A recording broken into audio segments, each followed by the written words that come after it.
Hello all. In today's video, we are going to discuss the short story An Astrologer's Day, which was written by R.K Narayan. So this short story, I'm just going to summarize this story for you. It's already short, so this is going to be a quick video.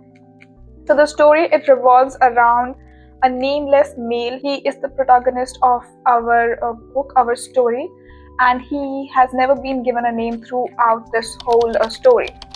We don't know much about this person when the story begins, but we know that what he does.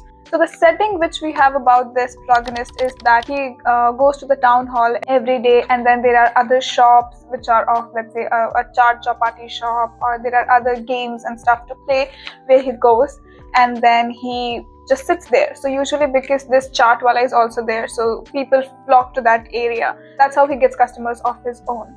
They have told us is in the story that this guy, he's very cunning. You can say he's very shrewd also, because he really does not know anything about astrology or anything about stars or anything. He doesn't even believe in them. They've mentioned that he knows what's going to happen next about you just as much as he knows about himself, which is nothing. He doesn't know what's going to happen to anyone or himself. He just chose this profession because he ran out of his village and he did not have any plan about what he's going to do next or what was going to happen. He didn't have any plan. So he just thought, okay, I'll leave the village and I'll go and see what I have to do. So because this was not the plan, but that is something which is fetching him the food for the day for him and his family. So he's doing it. So if this person doesn't know what's happening, what's going to happen in anyone's life, then he's able to win the bread with this job. How is he doing that?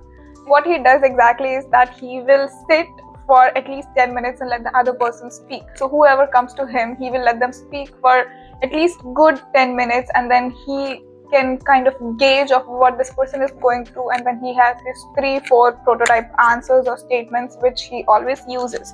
So what are these statements? They are mostly like, oh, you're not getting as much reward as you should be able to, because the efforts you're putting, the rewards are nothing compared to that. And anyone would be like, oh yeah, that's true, I'm putting so much efforts and I'm getting nothing out of it.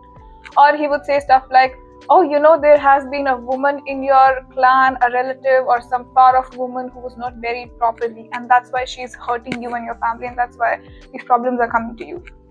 Or if nothing works out, then in the end he would say, oh, you have a hard exterior, but from inside you're very soft.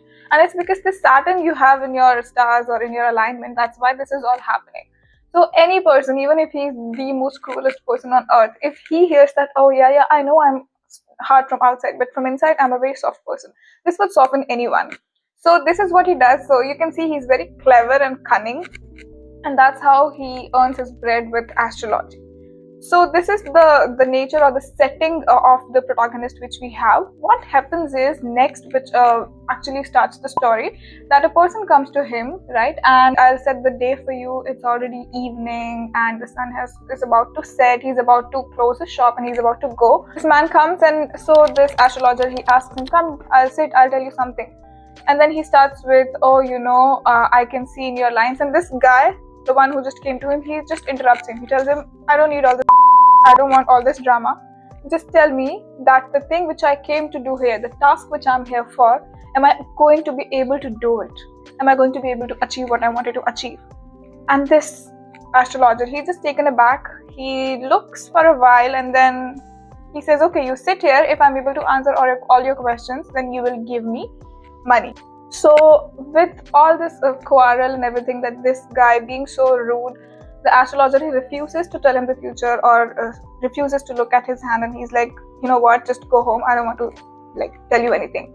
So now this guy, he says, okay, if you tell me everything correctly, I'll give you a rupee. So now they have a bet which is of 1 rupee. I answer your questions correctly, then you would give me a rupee. So now this astrologer, he starts telling things. Let's see what he tells. So the first thing he said is, shall I succeed in my present search, right? That was the question of this guy.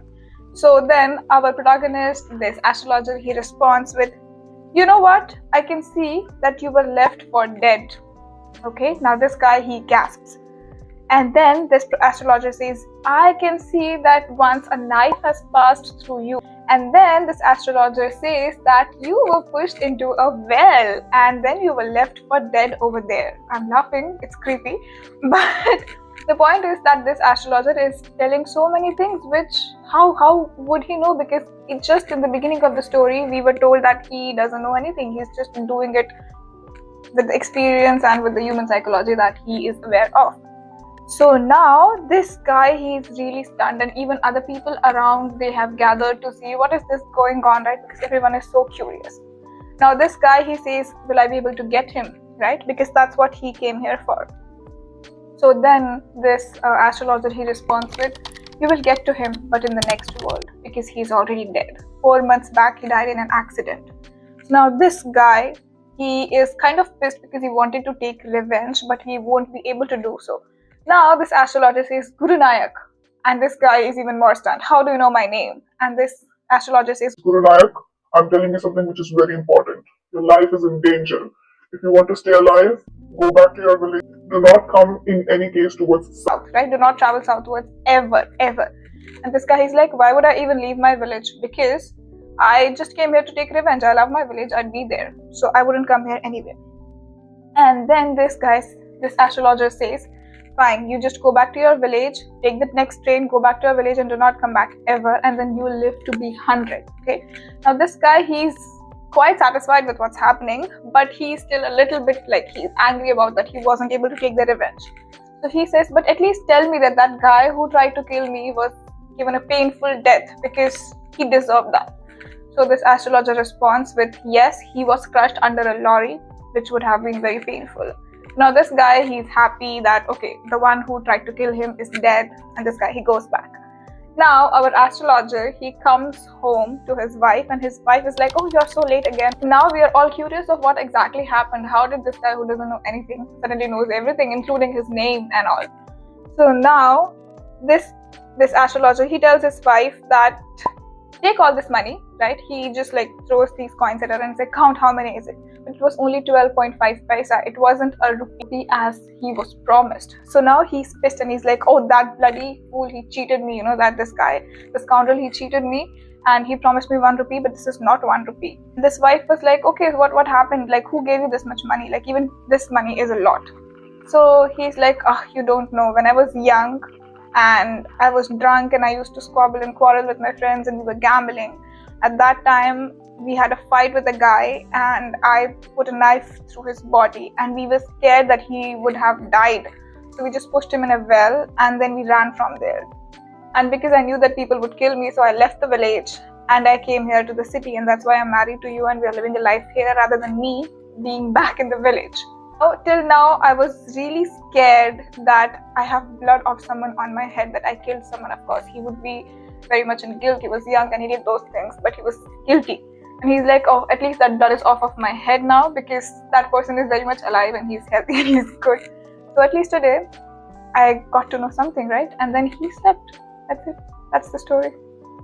So if you like this story, if you understood this short story, I have a proposal for you that you could listen to the story. If you don't want to read it, you could listen to this. I have already recorded it. I'd leave a link below in the description as well as in the comment section. So you can go to that link, just tap on it, and even if you're traveling or cooking or whatever you're doing, you could just listen to the story, right? And you would actually be able to get more of the story, right?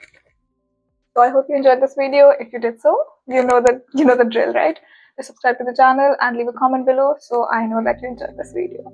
I hope to see you guys in the next one. Bye.